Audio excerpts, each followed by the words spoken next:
Hello बच्चों, कैसे हैं आप सभी। तो आज हम लोग सॉल्व करेंगे पेपर सेट जो भी मॉर्निंग में हुआ है। आज 27 तारीख को 824 ईपी ये कोड हम लोग सॉल्व करेंगे। तो चलिए इसका सलूशन हम लोग देखते हैं। तो यहाँ पर जो हमारा पहला ऑप्शन है, पहला एक लेंस की क्षमता -25 डायोप्टर है, लेंस की फोकस दूरी तथा प्रकृति है। तो इसमें ऑप्शन नंबर फर्स्ट सही होगा, 40 सेंटीमीटर, और लेंस हमारा होगा अवतल। दूसरा देखते हैं, दूसरा है यदि वैद्युत शक्ति P तथा प्रतिरोध R से व्यक्त होता है तब वैद्युत धारा व्यक्त होती है। तो इसमें ऑप्शन नंबर हमारा सही होगा डी, जैसा कि आप देख रहे हैं। अगला हमारा है थर्ड क्वेश्चन, प्रकाश की चाल माध्यम 1 व माध्यम 2 में क्रमशः B1 व B2 हो तब माध्यम 1 का अपवर्तनांक माध्यम 2 के सापेक्ष होता है। तो इसमें ऑप्शन नंबर हमारा सही होगा B2/V1। ऑप्शन नंबर 4 देखते हैं, इसमें से कौन सा कथन असत्य है। तो तीसरा सी वाला ऑप्शन असत्य है।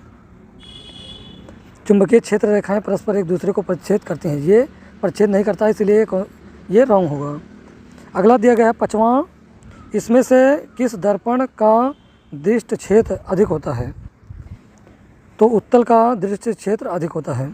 छठवां देखते हैं, R व 2R ओम के प्रतिरोध को श्रेणी में जोड़ने पर कुल प्रतिरोध R1 तथा समांतर क्रम में जोड़ने पर R2 हो तब।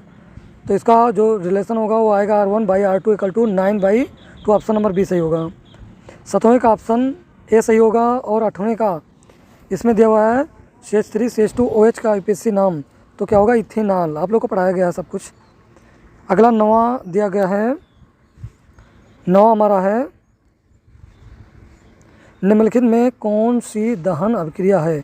तो आप जानते हैं मेथेन की क्रिया जब O2 के साथ होती है तो उसमें कार्बन डाइऑक्साइड बनता है और जल बनता है, उष्मा भी निकलती है। तो हमारा ऑप्शन नंबर सी सही होगा। 10वां क्वेश्चन है, एक समूह में ऊपर से नीचे जाने पर परमाणु का साइज बढ़ता है। ऊपर से नीचे जाएंगे तो समूह में नीचे जाने पर एक नए कोष जुड़ जाते हैं, जैसे तीसरा सेल है तो चौथा सेल हो जाएगा। 11वां क्वेश्चन हमारा है, 11वां है प्लास्टर ऑफ पेरिस का रासायनिक सूत्र। आप जानते हैं CaSO4 × 12H2O। 12वां शुद्ध जल का pH मान होता है 7। एल्डिहाइड में कार्यात्मक समूह होता है, आप जानते हैं ये होता है CHO। 14 नंबर ऑप्शन है, निम्नलिखित में कौन उत्पाद है। तो इसमें हरे पौधे, ये सही होगा। अगला है 15वां क्वेश्चन, मटर के लंबे पौधे TT और बौने पौधे स्मॉल TT के मध्य क्रॉस कराने पर प्रथम संतति पीढ़ी में मिलेंगे। सभी लंबे पौधे मिलते हैं इसमें। तो चलिए अगला देखते हैं। 16वां क्वेश्चन है, निम्नलिखित में से कौन सा जोड़ा प्रकाश संश्लेषण की अभिक्रिया में प्रयोग किया जाता है। तो जल एवं कार्बन डाइऑक्साइड। 17वां ऑप्शन है, सामान्य एक लिंगी नर पुष्प में नहीं पाया जाता है, वर्तिकाग्र नहीं पाया जाता है। 18वां क्वेश्चन है, इंसुलिन स्रावित होता है, इंसुलिन स्रावित होता है आग्नेयाशय द्वारा। 19वां क्वेश्चन है, जैव विकासवाद के सिद्धांत को प्रतिपादित किया था। तो इसको चार्ल्स डार्विन ने किया था। लास्ट क्वेश्चन है, जीवाश्म ईंधन जलने पर देता है, उपरोक्त सभी सब देता है, नाइट्रोजन के ऑक्साइड, नाइट्रोजन के कार्बन के ऑक्साइड और सल्फर के ऑक्साइड सब देता है। तो आई होप आप लोग को ये समझ में आया होगा। काफ़ी आसान क्वेश्चन आए थे, जो लोग प्रैक्टिस किए हैं उनका काफ़ी आसानी से हो गया होगा। चलिए अब हम लोग सॉल्व करते हैं सेक्शन बी को। सेक्शन बी को देखते हैं। पहला क्वेश्चन है, निम्नलिखित को उदाहरण द्वारा समझाइए।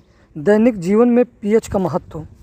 बहुत आसान क्वेश्चन था, pH के बारे में बताना था आप लोगों को कि दैनिक जीवन में pH का क्या महत्व है।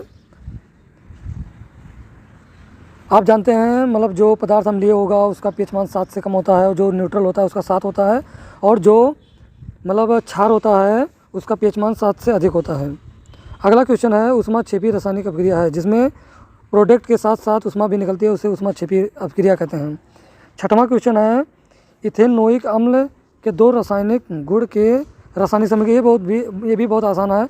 इथेनोइक अम्ल की क्रिया चाहे आप NaOH से करा दो, चाहे आप Na से करा दो, कुछ भी, चाहे एथिल अल्कोहल से करा दो तो प्रोडक्ट बन जाएगा। वो काफ़ी आसान था। अगला खा नंबर दिया है, निम्नलिखित को कैसे प्राप्त करेंगे।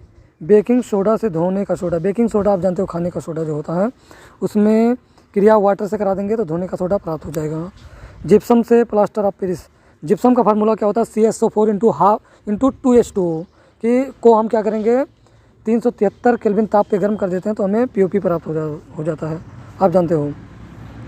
अगला दिया साबुन की निर्मलन क्रिया, साबुन की सफाई क्रिया, वही निर्मल क्रिया है, सफाई क्रिया।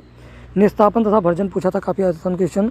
धातुओं की सक्रियता आप जानते हो, धातुओं की सक्रियता ऊपर से नीचे जाने पर, मतलब जो धातु ऊपर होता है उसका इलेक्ट्रोकेमिकल सीरीज में उसकी रासायनिक सक्रियता अधिक होती है जबकि नीचे कम होती है। अगला दिया संकलन अपक्रिया, ये भी पढ़ाया गया था आपको। अगला है आधुनिक आवर्त सारणी की विशेषता।